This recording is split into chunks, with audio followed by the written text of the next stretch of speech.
information and disinformation. One thing that played to Pakistan's favor throughout this conflict is that we were transparent and we managed to maintain our credibility. We were transparent with the media, we were transparent with our public, and we were transparent with our allies. The events collaborate what we say.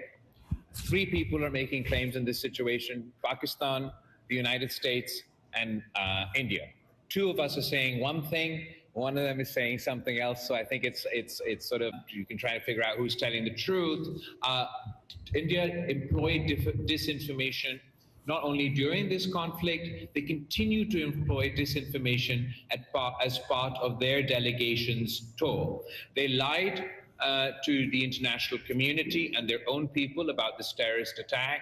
They were unable, to this day, they haven't shared either with the media, with their allies, or with Pakistan, who they fought a war with, who the terrorists were that were involved in this incident in Indian-occupied Kashmir.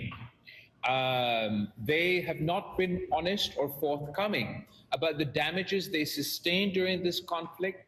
They still, to this day, refuse to admit how many airplanes they lost in this conflict. You can see who's had the same line consistently, whose views are being corroborated by the statements made not only from the presidency, but also from the State Department.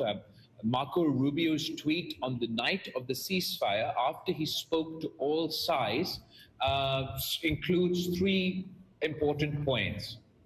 Not only obviously reference to the immediate ceasefire, but also an indication about future conversations at a neutral territory covering all friction points. So, I mean, I guess that's the answer to my question. Pakistan prides itself on its transparency during this period. We're still sort of open to questions and probing on the facts. India has relied on disinformation throughout this conflict. Even during the war, the Indian media played the role of fake news and amplified some of this disinformation that originated from the Indian government. Sure. It's Ellen McMyer with the Associated Press. Thank you for doing that. The fact that the conflict is between two nuclear-armed countries. No, Pakistan was not asked anything to do with nuclear questions, full stop, let alone no first use during this conflict. Pakistan did not have to rely on its nuclear arsenal or the threat of its use of its nuclear arsenal to establish military dominance during this conflict. As far as future obligations or future commitments, I think the important first step is to build on this ceasefire, work towards a comprehensive dialogue where we can address any and all issues in an environment of peace outside of these hostilities where our neighbor is threatening to cut off our water supply. They call the ceasefire a pause, not a ceasefire. They call the ceasefire a trailer and expect us to wait for the movie. Their prime minister is giving speeches where he says, I have a message for the youth of Pakistan: eat bread or eat my bullet. I think in that environment, perhaps that's not the most conducive to take revisions of come up with revisions of our policy. However, I believe if we start moving towards peace, then there will be lots of steps that both sides could take to ensure that our neighborhood is a safer place. So here in the U.S., I would say there's a perception that the historical relationship between Pakistan and the United States is slowly withering away, that the United States is now trying to transition to a close relationship with India, and that in turn China is coming and taking Yusuf's place in Pakistan, and then that's adding a whole new dynamic. So as a delegation that came here to strengthen the relationship between Pakistan and the United States, how would you respond to that characterization? Look, as far as vacuums being created, there's no doubt that once the U.S. started to pay less attention to Pakistan. That creates a vacuum. Nature detests a vacuum, and other people take that space. I do believe that the United States is reconsidering its historic approach, or its approach in and around the fall of Kabul. We're talking investment, we're talking minerals, we're talking crypto, we're talking tech, we're talking agriculture. So that's moving in a positive direction. I will say that India has pitched itself as a net security provider for the region, and American taxpayer dollars go into subsidizing the Indian economy and the Indian military-industrial complex in exchange for it supposedly providing this net security provider role. I believe this 5 days of conflict has exposed India. It is not a net security provider. It is a source for insecurity in South Asia, and as a result, insecurity in the region and the globe. They brought the threshold for military armed conflict between Pakistan incredibly low. They launched a war on the basis of a lie, and then they couldn't even win that war, and the US had to intervene and ask and facilitate a ceasefire. I believe the real net security provider, or the foundations for a real net security provider in South Asia, would be for peace to be established between India and Pakistan. That would provide the stability in the region that is so desperately required. If we're going to be in the zone where anywhere in India there's a terrorist attack, and that leads to a military conflict that could potentially lead to a nuclear conflict that could potentially draw in regional powers, global powers, other countries, that's an incredibly unstable situation. The trade talks that the US is having with India, the trade talks that the US is having to Pakistan, while there may be sort of big, beautiful trade deals in the pipeline, if we don't manage to come back to a semblance of stability, that'll be counterproductive for all of us. I was curious about something. There's been so much talk for so long about the threat of Islamist militancy. What do you think about Hindu extremism? And do you think that that is an issue that the West, the United States in particular, needs to pay more attention to? I don't associate terrorism with any religion, with any culture, with any country. I believe terrorism has no borders, has no religions, and must be condemned across the board. It is politically convenient for terrorists. Sometimes they use the mask of one religion or another religion. Sometimes they use the mask of nationalism or separatism or something else. At the end of the day, we all need to take a uniform policy against non-state actors and terrorists. As far as extremism is as a topic, it's absolutely a bone of contention. It's a concern for us. We deal with extremisms of all forms, shapes, and sizes within Pakistan. Extremism in India is a new reality. And unfortunately, that Hindutva extremism that we're witnessing in India, that you can trace back to, however far back you want to. I often start with the Gujarat riots, but that's not actually sort of the source of this extremism. It's absolutely evident across Indian society. The word terrorism is used as a wolf whistle to demonize minorities, to demonize the Muslims in India, to demonize the Muslims in occupied Kashmir, and to demonize the Muslims in their neighborhood. I don't think that particularly, serves the purpose for the people of India. We've witnessed saffron terror in the past, terrorist attacks that have taken place in India, from the Samjhauta Express to the Gujarat riots and so on, have never gone punished.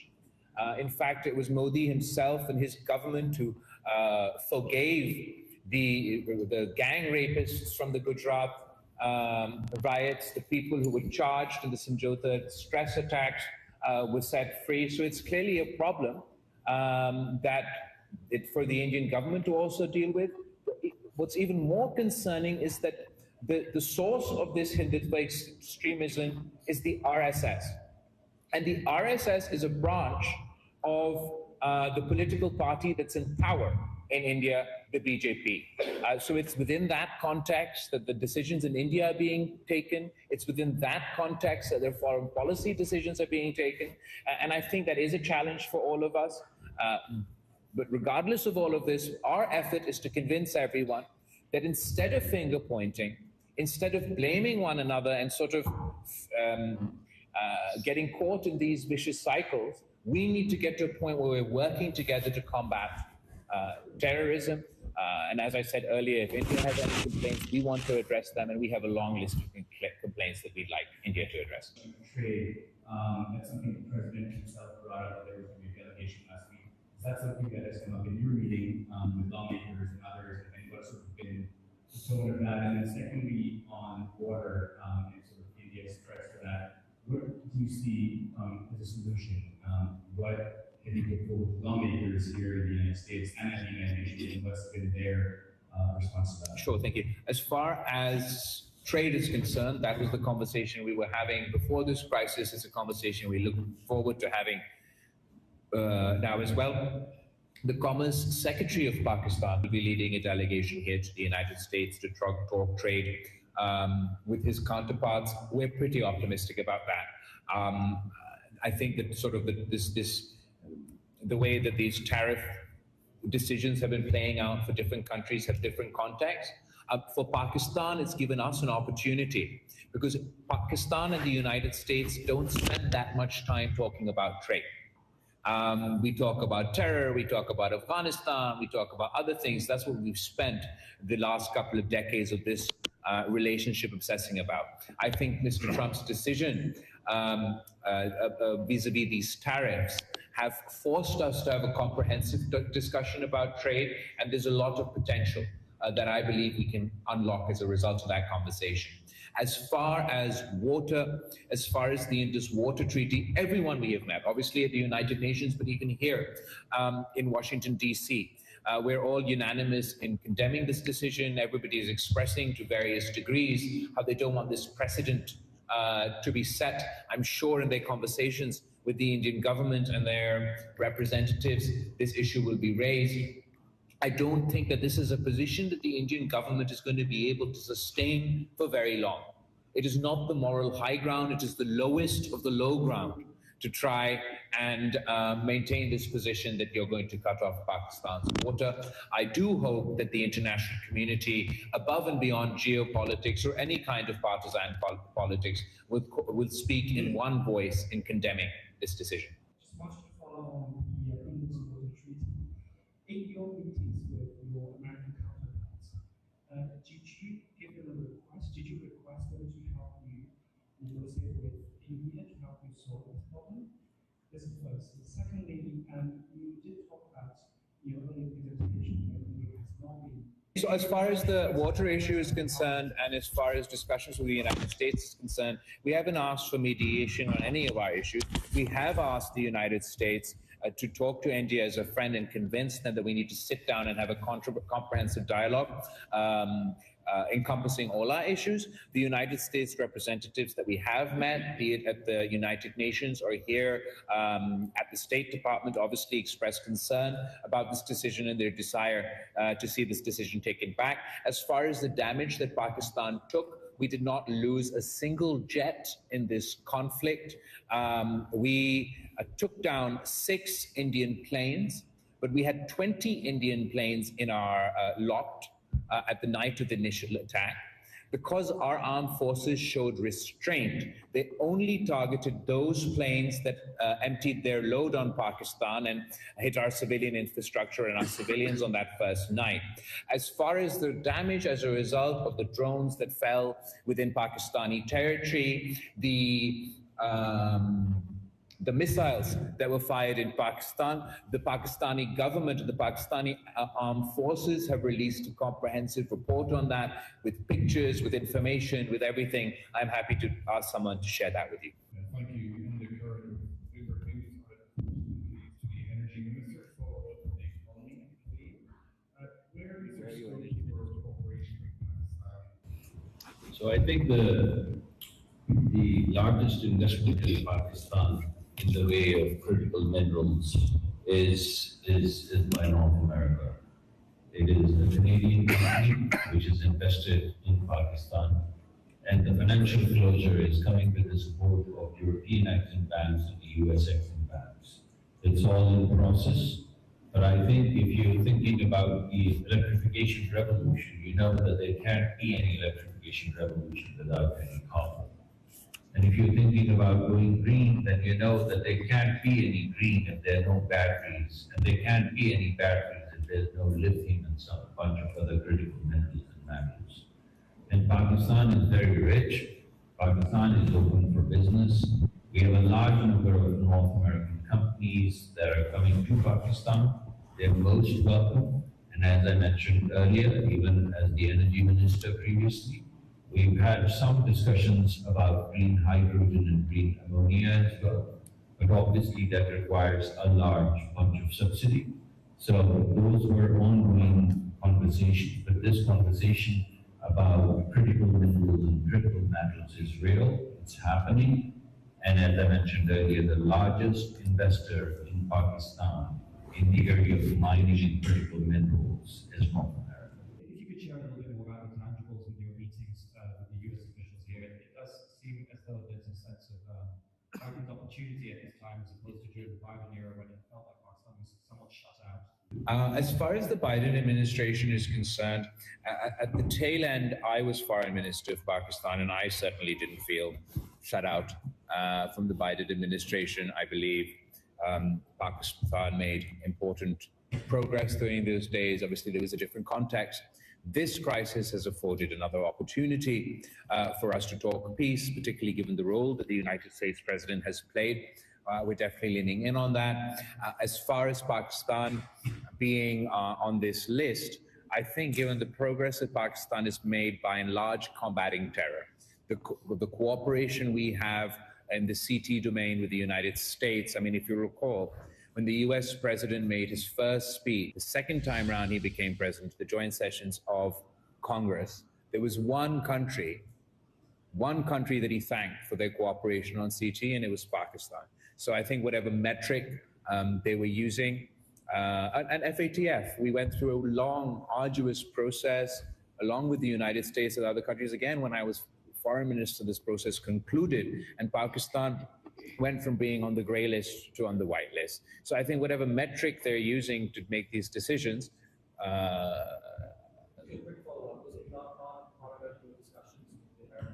no conversation on Imran Khan at state or any government level.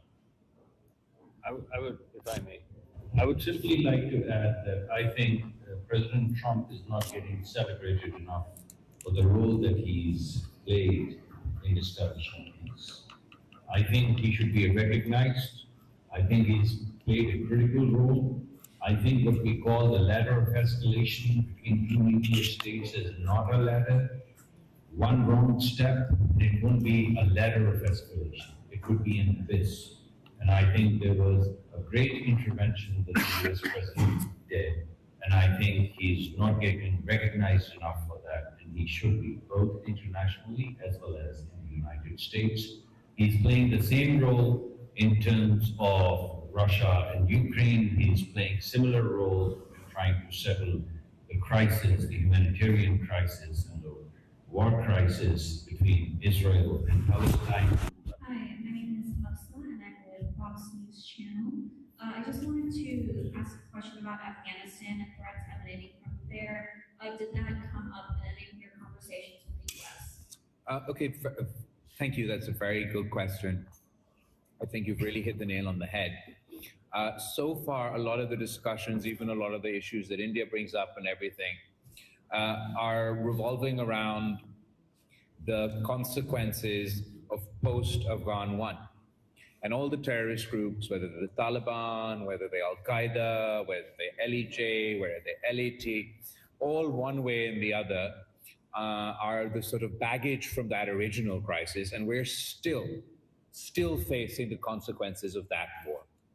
The way in which the pullout took place in Afghanistan, the manner in which that weapons are left behind in Afghanistan is certainly posing a problem for us today. And I'm worried that the actual problem is what's going to happen with the baggage that we've left behind from Afghan 2. Today, it's affecting Pakistan. With the number of terrorist attacks in Pakistan today are more than any time in our history. The radical groups within my country have been empowered, been emboldened by what they see as a victory for the similar mindset within Afghanistan and are challenging the writ of the state in Pakistan. They're attacking our citizens, they're attacking our armed forces, they're attacking our policemen, and we're witnessing these terrorist attacks every single day. What's even more concerning is groups that operate in and out of there or sort of benefiting from the vacuum that's been created in Afghanistan post the fall of Kabul are now cooperating across the ideological spectrum. So disparate groups that have no ideological linkages, they don't have the same goal, the same targeted. They've even operated in the past but not cooperated. Now, because of the freer environment they're experiencing, they are coordinating. And we're seeing groups like the BLA in Balochistan coordinating with the TTP, who have no ideological connection amongst themselves. And what I'm worried about is if these groups can coordinate together, then the other groups, such as Daesh, such as ETIM, that are also operating in and out of there, they also might start cooperating together. And while today Pakistan is facing the brunt of this, tomorrow someone else will, which is why we're even more concerned that India is politicizing the issue of terrorism for their own, whatever the purpose is. Because when you politicize the issue of terrorism, it undermines the actual fight against terrorists. I think we need more cooperation, regional, international, on what are we going to do now that post-Kabul to deal with the remnants, with the terrorism that's left over. As far as the weapons are concerned, you'll be astonished to hear sometimes when we're fighting these terrorist groups within Pakistani territory, the weapons that they have procured through the black market that were left behind in Afghanistan are more advanced than the policemen that they're fighting against. They have night vision capability. I just learned this today, that they have night vision capability that's like fourth generation night vision capability that the Americans had in Afghanistan, that they didn't even sell to Israel. It was that advanced, this technology. And now this technology has found itself in the hands of extremists. So Pakistan is facing the blowback of that today. What I'm really concerned about is, heaven forbid in the future, somebody in and out of Afghanistan crosses into Pakistan or doesn't even cross into Pakistan, but goes on to conduct terrorist attacks in a third country, which is why we're calling for dialogue, comprehensive dialogue that includes terrorism so we can cooperate in the region, but also seeking to cooperate internationally. We have a counter-terrorism dialogue coming up between Pakistan and the United States, and I think it would be very beneficial in the context of your question. Add something. One major U.S. newspaper traced the weapons used in 12 March train hijacking and terrorism. Those weapons used by terrorists were captured by Pakistan's forces. And the US newspaper traced these weapons back to their American manufacturer.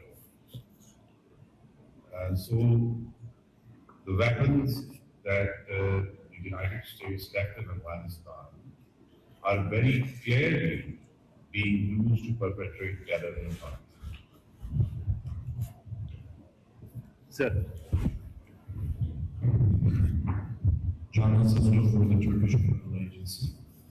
You spoke about the fake news during this escalation, and one of the stories that get attention was the Turkish military support to Pakistan and claims that Turkish planes brought ammunition or some weaponry to Pakistan. So we know there is a cooperation between Pakistan and Turkey in the defense industry and defense field.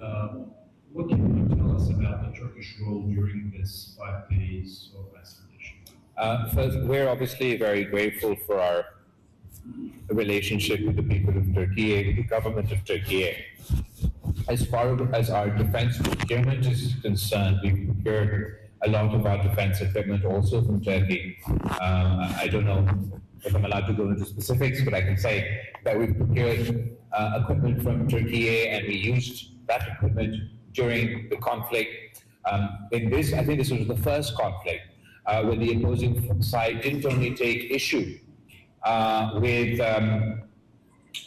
Pakistan, but also took issue with anybody who made our planes, or anybody who made our drones, or anybody who made our who facilitated us in that sense. And I think that's a bit strange. There was a lot of disinformation that emanated out of this, but we're incredibly grateful for the role that the Turkish government, the Turkish leadership, the moral support that the Turkish leadership and the Turkish people gave us during this difficult time.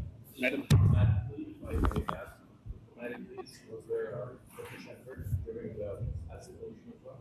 Absolutely, absolutely. There was many friendly countries reached out not only to us, also to India, to try and ensure that the issues didn't escalate and we could work towards a ceasefire. Yes, I have an alternate opinion. One thing the Indian delegation has been telling the media here is that they're not interested in any talks with Pakistan because the Pakistani civilian leadership does not really hold any real power, and it's the military that. Thank you. First of all, that's not what they're saying. They're saying no to everything. When the terrorist attack first took place, the Pakistani government, the Pakistani Prime Minister said, let there be an international impartial investigation into the terrorist attack. They said no. Donald Trump says, let there be mediation between India and Pakistan. They say no. We say, let there be dialogue between Pakistan and India. They say no. They haven't said whether the dialogue, they haven't pointed out to us that if the dialogue is with civilians or military. They've just said no across the board to dialogue with Pakistan. The military leadership and the political leadership are all on the same page within the Pakistani context. We're united against terrorism, and we believe it is in the interest of our region to establish peace with India. It is India who's been running away from calls for an investigation, and it's been India who's been running away from efforts for dialogue. I believe that is perhaps the latest excuse for not having a dialogue right now. If they'd like to talk to our generals, I can arrange it. If they'd like to talk to our politicians, I can arrange it. That shouldn't be a problem. It's quite ironic because the only communication that is taking place is with the army. Isn't it ironic? What a question. Think about it. The only communication that is taking place right now is between DGMOs. So military is talking to military, and here they come to Washington, D.C. and say, we are not going to talk to you because we don't want to talk to the military, my friends. Military is the only agent that you're talking to. But only in the context of the ceasefire. Above and beyond the ceasefire, there's no communication. No communication either with the military or with the civilians. But on the ceasefire front or the de-escalation front, the point of contact was DGM.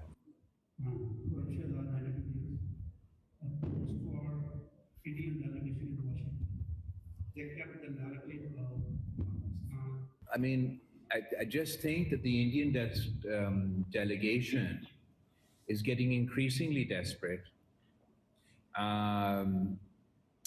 If that's a narrative that they'd like to pitch, so be it. But that was not the basis of this conflict. Supposedly the basis of this conflict was terrorism. Terrorism that took place in Kashmir. They've cut off our water supply. All of these things have nothing to do with China. They might think that, I think that this sort of image that they've been trying to, this image about themselves that they've been pitching here in the United States, that we're going to be the net security provider, that subsidize our economy, subsidize our military-industrial complex for some future war within the region, has actually been exposed and backfired during this conflict. That a country that's supposed to be the net security provider for the region could not provide net security to their own people, could not provide net security to the occupied people in Kashmir, could not provide net security to their airplanes. So I believe the true path forward is for India and Pakistan to engage in a dialogue, to establish peace, whatever excuse you want to make. Sometimes it's this civil military excuse, sometimes it's this geopolitical excuse, sometimes it's this, oh, all Muslims are terrorist excuse, so we're not going to talk to Pakistan. It's getting, I mean, you can't be two nuclear armed neighbors with a conflict threshold so low and absolutely no dispute resolution mechanism. They don't accept the United Nations, they don't accept international law, they don't accept United Nations Security Council resolutions, they don't want mediation from the United States, and they don't want to talk directly with Pakistan.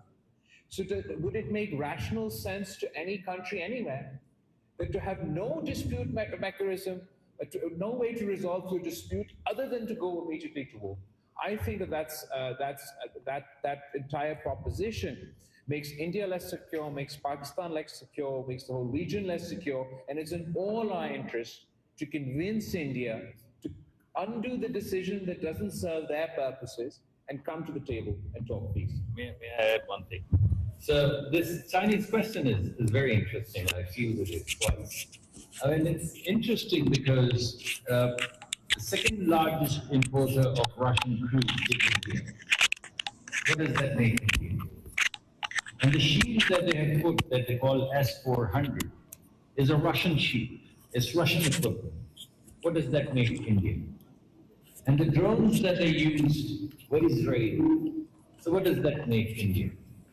And the planes that they flew were French. So what does that make India? Isn't it crazy that we use some equipment because our access to arms is limited? We like to diversify our armament, our arsenal. We reach out to the world to diversify our arsenal. And if we don't get anything from anywhere, we get the best equipment that we can. But no one says that this is a Russian bloc because of S-400 or because of the import of troops. No one says it's the Israeli bloc. No one says it's the French bloc. Look, this is between India and Pakistan. We have equipment that we buy from all over the world. That doesn't define any bloc. Good evening, Mr. Gupta, a question you mentioned that you had just learned today about the night vision goggles. No, I knew about the night vision goggles. I knew that night vision was a threat to us, and I didn't understand how they had this visibility. What I just learned today, that this technology was so advanced and so guarded by the United States that they didn't even sell these fourth generation night vision equipment to their ally Israel, but they left it behind in Afghanistan, and it's now being deployed by terrorists. Thank you. I was going to ask you, who told you that, and how did you learn that? Are you sharing that? Do you consider this a threat now, based on... The night vision was always a threat. The weaponry left behind in Afghanistan was always a threat. It's all old news. The only new news for me, I learned from my ambassador while we were discussing this today, that equipment, the specific night vision equipment, was so advanced, this fourth generation night vision equipment was so advanced that America didn't even share it with their closest allies. It was only in their own army's use. They left it behind in Afghanistan, and as a result, it is now in the hands of the Taliban. I don't know who else they're selling it to, where else it would have reached. And that's one example. There's obviously lots of other weaponry and other things that we now have to face the battlefield. Maybe the ambassador can share more details. Well, Mr. Anwar Iqbal from Dawn News. Yeah. Thank you.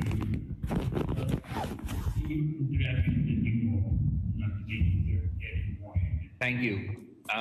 As far as the Indus Water Treaty is concerned, I would say, yeah, absolutely. Sort of the people who were the most well-versed on this topic were at the United Nations, but everybody was concerned about the weaponization of water and the precedent that this would set.